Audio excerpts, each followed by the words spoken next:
Halo guys, selamat sore. Kita kembali lagi bersama Mr. Kurdi.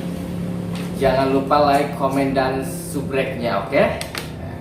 Hari ini kita kedatangan dari BPS KSK Kecamatan Malingping dengan Bapak Tajudin, atau bisa disebut dengan Bapak TJ. Dan juga narasumber kita Bapak Inceng Maulana dari Desa Malingping Utara.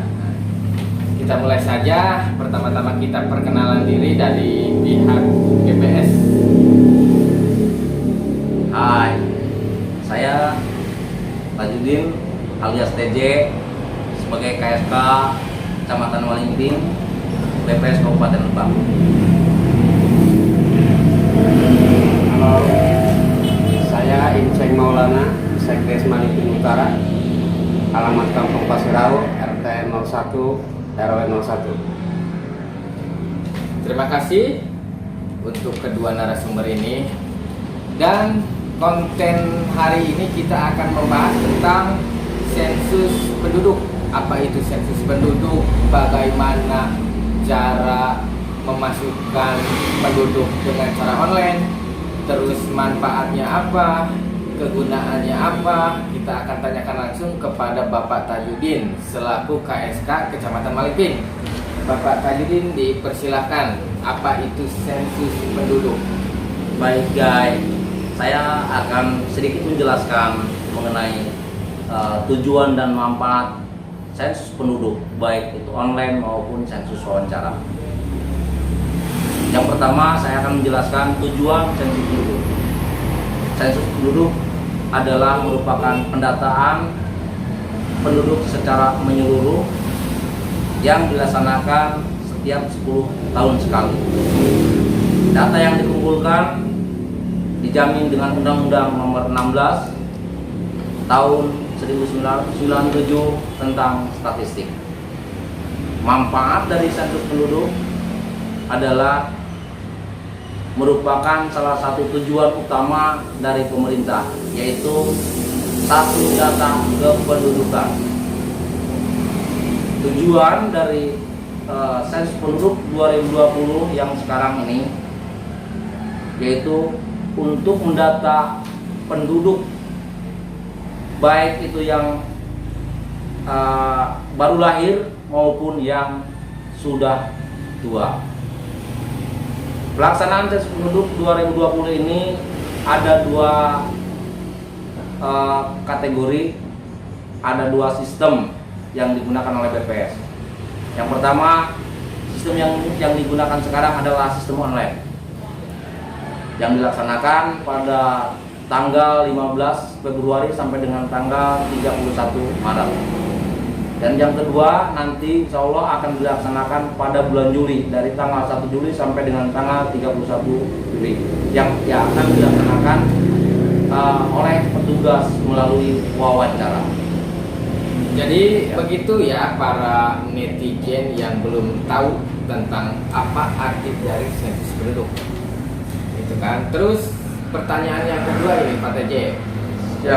Kenapa masyarakat perlu disensus? Terima kasih.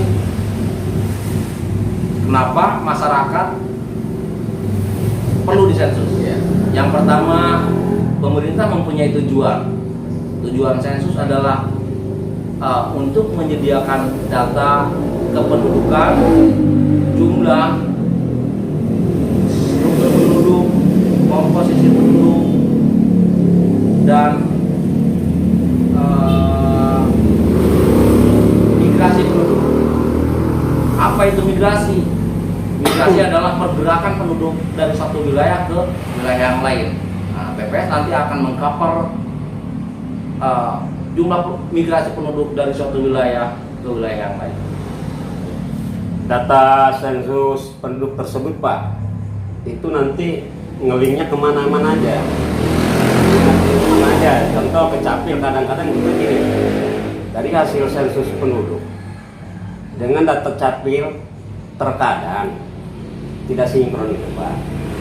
Jadi dari sisi mana itu kendalanya, Pak? Karena Kalau di kita data yakin ada perbedaan Pak. Jadi apa kemana-mana aja itu hasil sensus tersebut Pak. Dari pihak desa ada ini ya, ada kejanggalan apa? Iya, kadang-kadang kita kan dari kadang-kadang setahun sekali BIP itu dikasih dari capil ya. Nah ternyata ada sedikit perubahan. Apakah ngelink ke ke capil dari hasil sensus itu apa enggak itu Pak? Baik, terima kasih Pak Inceng sebagai penguasa Desa Malinting Utara sebagai Sekdes. Kaitan dengan data yang ada sekarang, jadi BPS sementara menggunakan sumber data yang dari Dukcapil. Dari sumber data tersebut, kami setelah memverifikasi, setelah memperhatikan hasil dari pelaksanaan sensus online ini, masih ada kakak atau nik yang belum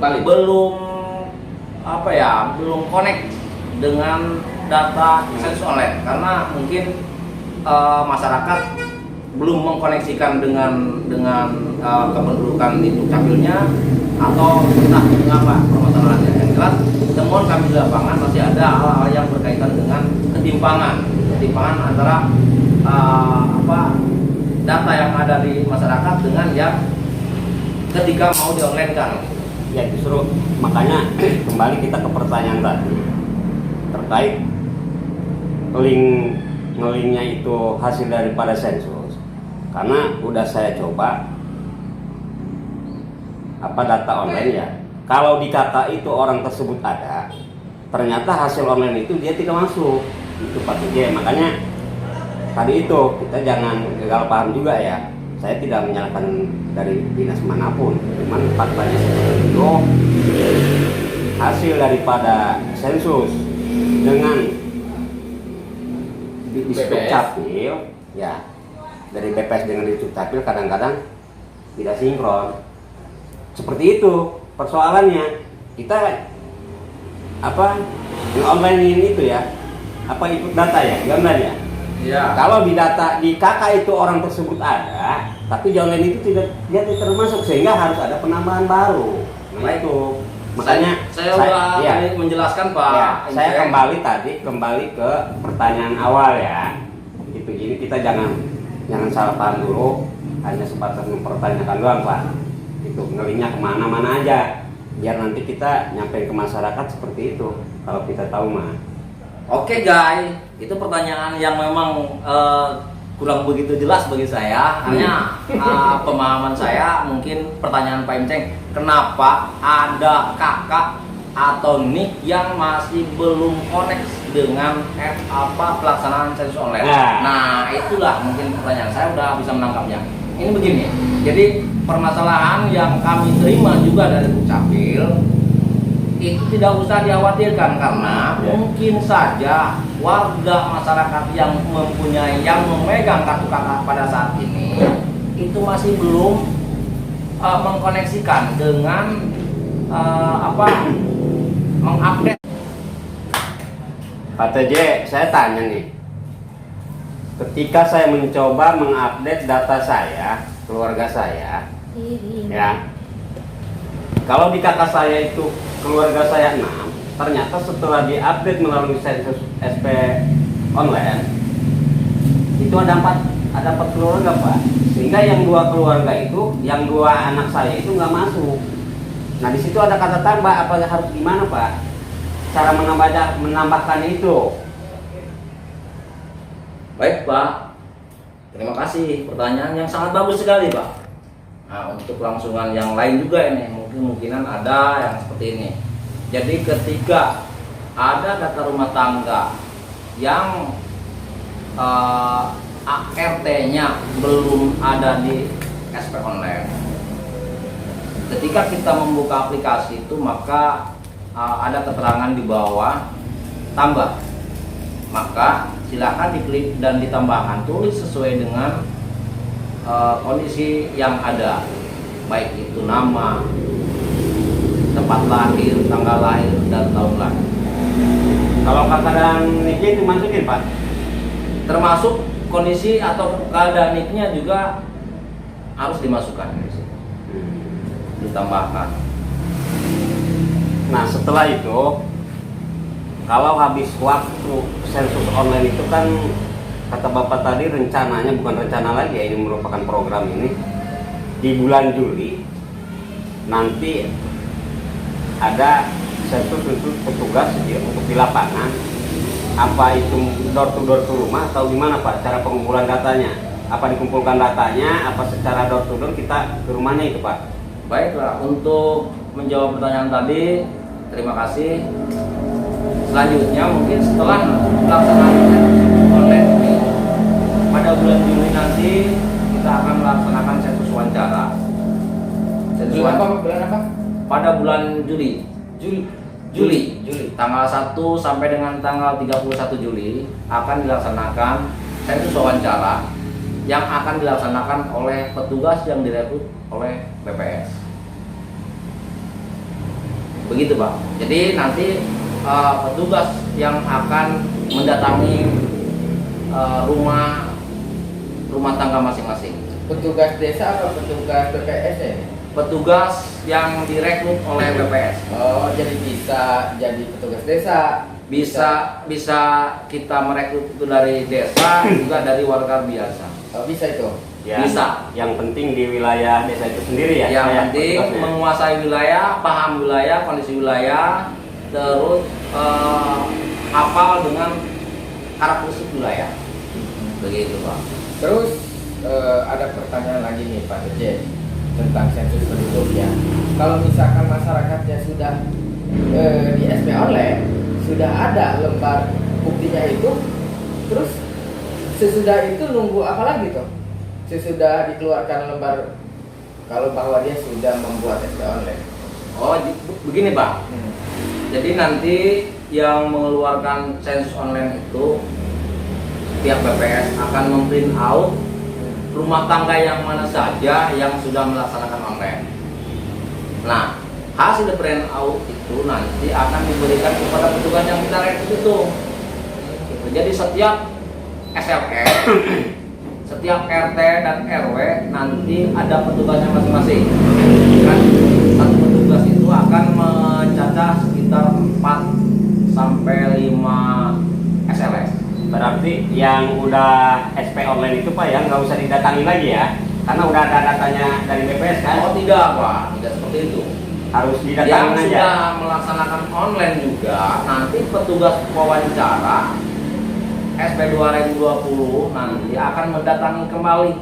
Tujuannya? Untuk menanyakan ketika ada kelahiran setelah SP online atau ada yang meninggal setelah SP online. Intinya penambahan apa pengurangan keluarga gitu Pak? Betul, ada penambahan dan ada pengurangan. Semestinya rumah tangga tersebut itu yang sudah melaksanakan online ketika ada kematian ataupun ada kelahiran setelah online itu melapor kepada RT Pak. Itu langsung update berarti. Langsung update lah gitu, nanti langsung update kembali. Nanti kalau yang lahir, yang kelahiran baru itu nomor NIK-nya dari mana Pak? Nah, dikosongkan aja Pak. Kalau untuk NIK boleh kosong. Emang kalau misalkan kita nik dikosongkan si data itu bisa memverifikasi. Bukan memverifikasi, nanti kan datanya udah masuk untuk yang memberikan NIK itu. Oh, kan karena ada nomor kakaknya itu ya? Iya, dari nomor kakak sebenarnya nanti Dukcapil akan memberikan NIK kepada anggota rumah tangga yang baru.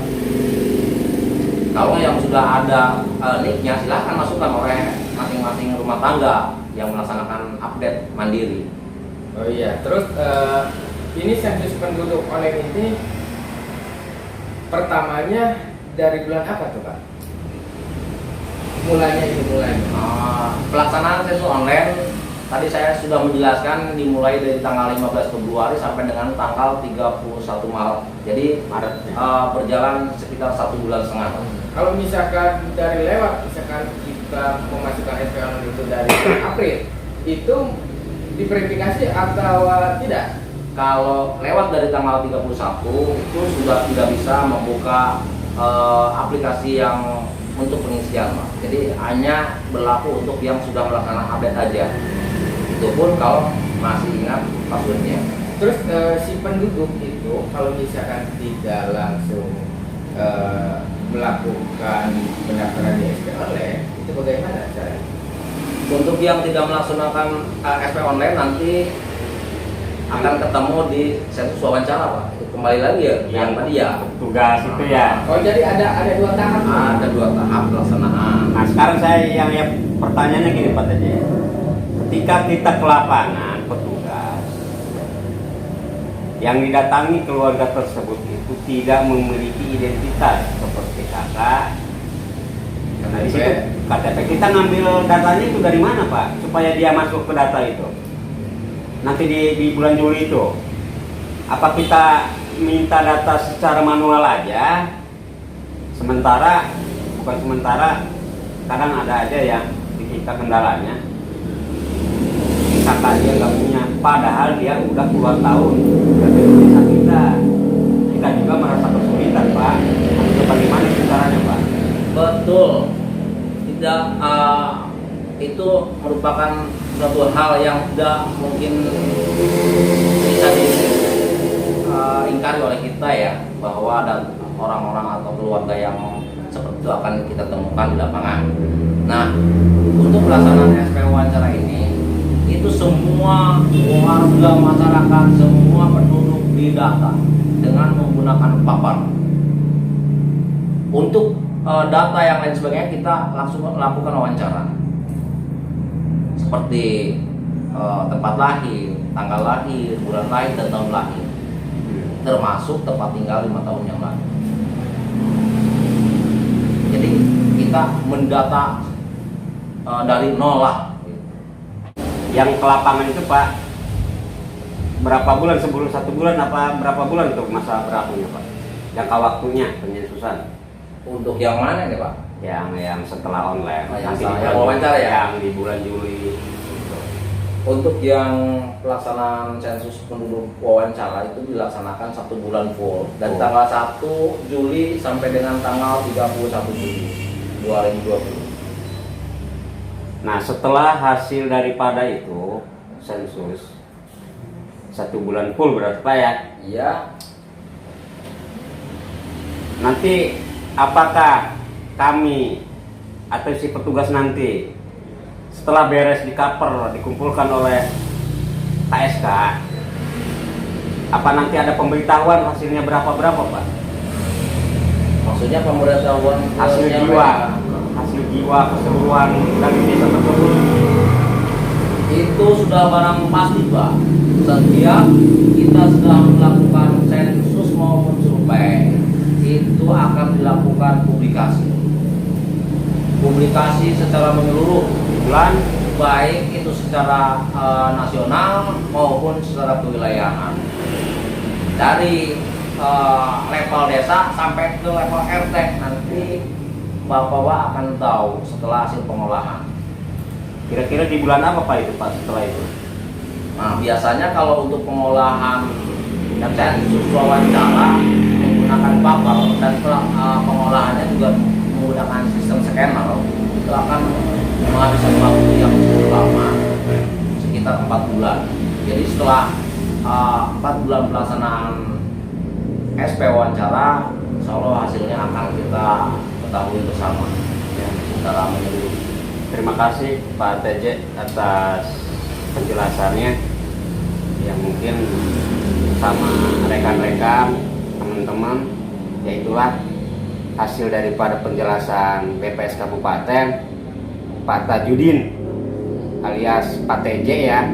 Semoga bermanfaat untuk kita semua dan semoga nanti pelaksanaan di sensus yang wawancara itu di bulan Juli tidak ada kendala untuk para petugas yang ditunjuk oleh pihak BPS Kabupaten. Terima kasih Pak TJ. Siap, sama-sama. Ya, cukup akhiri saja untuk konten hari ini tentang sensus penduduk. Jangan lupa kalian para netizen untuk like, komen, dan subscribe YouTube channel Mr. Purdi. Bagikan ke alam semesta, ke dunia ini. Oke? Terima kasih. Dah.